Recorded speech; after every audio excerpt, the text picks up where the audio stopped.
Well, guys, after a couple days of on and off working, I've tamed the beast. The beast is my parents' cottage. It is always very wet in the spring. It's really high ground. We just get a lot of rain here, and it doesn't seem to go down into the ground quite properly. It's not that it's low, it's just that it's perpetually wet in the spring. So I tamed it using the tractor for the first cut, and then the second cut, the zero turn. Not without almost getting the zero turn stuck a couple times, and I didn't mow all of it with the zero turn because I simply couldn't. So I want to make a video after quite a few hours of running both machines back to back, and this is the first year I've had the mower deck back on the tractor in a couple of seasons now, because I've been only using the zero turn.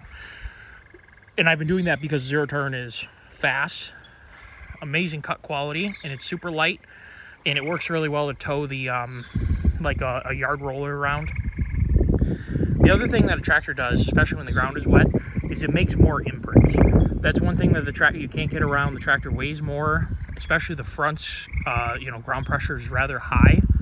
But the problem is in the spring, you can't mow as wet a ground with the zero turn, even though it's lighter, than you can with a four-wheel drive compact tractor. Now, there are smaller compact tractors. The 1025R is smaller than that one, as well as the BX series from Kubota. So there are smaller options than that's called a Big B. It's a B2630. It's 26 horsepower. The B30 is the platform. They also had a B3030. My understanding is that these were for the rental market mainly, and they have enough power to do a lot of things, but they're reasonable enough that someone can tow them with a half ton. And it's a really good tractor. We've had this since, it's a 2006 model year. We've had it here since 2006. It has been a wonderful tractor. It does not have as good a cut when the grass, like right here, I mowed this once with a tractor. I needed to have the horsepower of the tractor to do it. It's the other thing the tractor really is good at is the amount of the torque that you get from a diesel 26 horsepower versus, and I'm pretty sure this is 23. I said that in a previous video, and some of you might be wondering why I made that 2 videos. Yep, 23 horsepower.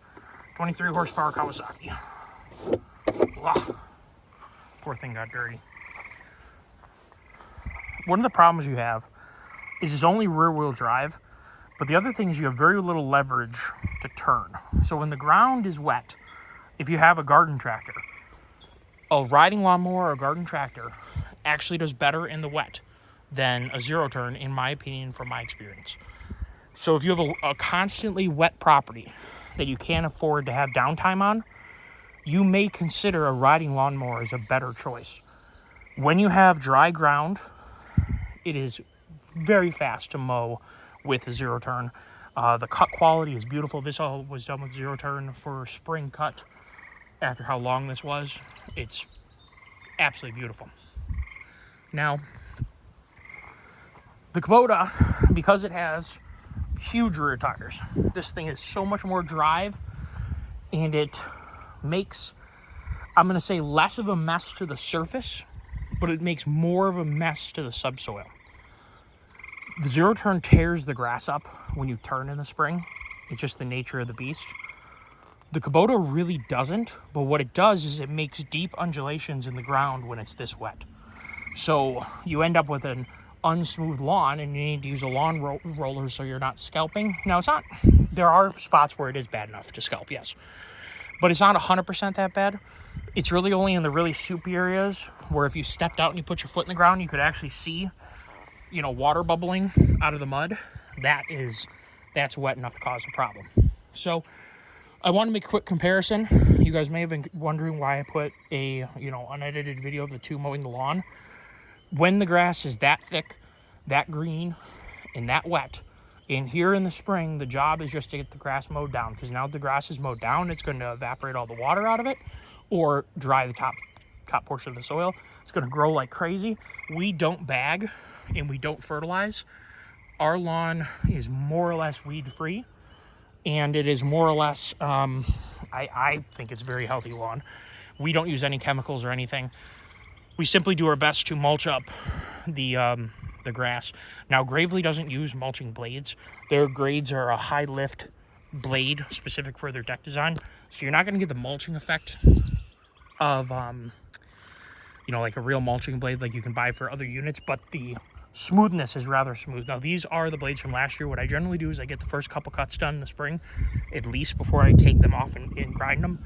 And the reason for that is when you're plowing in the wintertime, the likelihood of you kicking rocks up onto your grass is rather high, so you're going to ding up the blades anyway in the spring. So what I end up doing is I end up finding things that I didn't know was in the ground in the spring, and then I'll go through after the first couple cuts, which is pretty abusive on the blades. That tall, stocky grass is really, really hard on the blades, and I'll grind them nice and sharp, and they'll maintain pretty decent sharpness through the season. Same thing with the Kubota. The other thing is too, this is a 72-inch deck. That is a 52. Both of them, if I remember correctly, have 3 blades. I think. For sure this one has 3 blades. I seem to remember the Gravely has 3. It's been a year since I was under the deck, or last season, I mean. This machine tends to leave grass uncut where the front tires wheel around, and more or less the deck, even when the grass is really tall, doesn't tend to leave tufts of uncut grass when it's nasty out. When it's really nice, prime of the season, it leaves a really, really nice surface. And really, the only difference is when you have a big wide deck, you don't really bridge the bumps as well. You may bridge them, but what happens is the deck tilts, and you end up getting a little bit of a wallowy yard. So a lot of people like to use like a Pro Turn Gravely with a 48-inch deck and a whole lot of speed. And they, like my neighbor likes that. He likes to use a 48. He finds that he scalps less and he has a smoother lawn using the skinnier deck, going faster with a higher end model. That's just a ZT, I think it's called, or ZTX or whatever. It's the base model Gravely. Nothing too crazy. So I think that those are your biggest functional differences between the two, excluding the fact that you have a loader on this one. Now, the one thing about this too, if you get it stuck, you can use the loader to back yourself out. I've had to do that before. I haven't had to do it in years because I know the couple spots that are capable of bearing this tractor. My dad buried it one time. I had to walk it out with a bucket.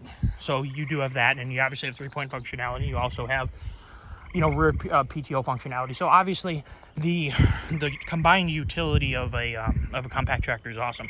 However, if you do have wet lawn, you're going to have more bumps from the track of the tires. And when you turn hard, that off-tracking outside tire of the tractor tends to make like a section of grass that's pressed down too hard for the deck to suction up, because that's how the deck works. The blades spin, they create lift, they pull the grass up into the deck, and then the blade comes around and cuts the grass. On the Gravely, I've noticed that it is far more likely to leave, to get it this nice, this was like 3 passes. So I did one way, one another way, and then one another way to get it this nice. That's after battling it once with that to get the big stuff cut down and it to get smooth.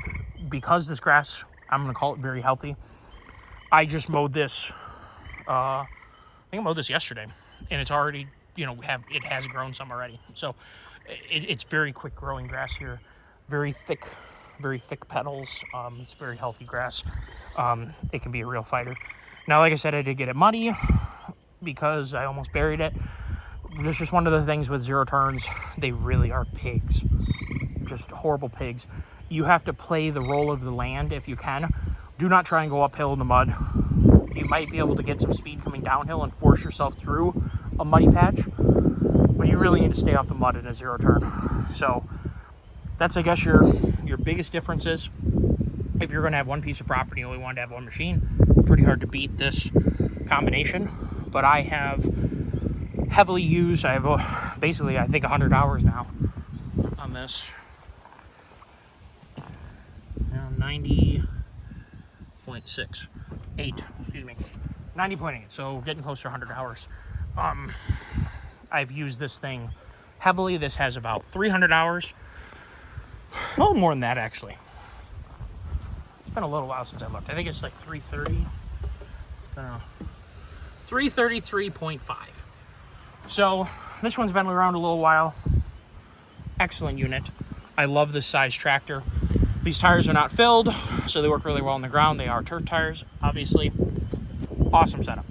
So I wanted to make that review. Hopefully that helps you guys. If when you're picking a zero turn, buy whatever your best dealer support network is. There are, I mean, Exmart makes a great one, Ferris, and there's just tons of great zero turn companies. I happen to have a local Gravely dealer that is responsive and good for service and whatnot.